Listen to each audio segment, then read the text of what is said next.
আল্লাহ পাক তৌফিক দান করুন।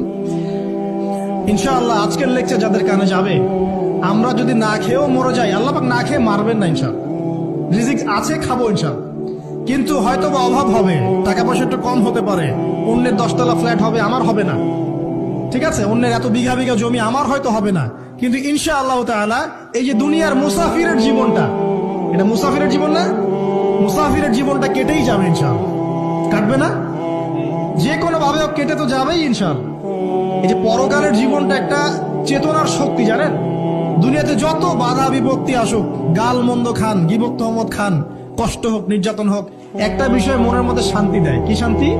যে এই দুনিয়ার জীবনটা তো আর চিরস্থায়ী নয়, এটা তো আর সারা জীবন থাকবে না।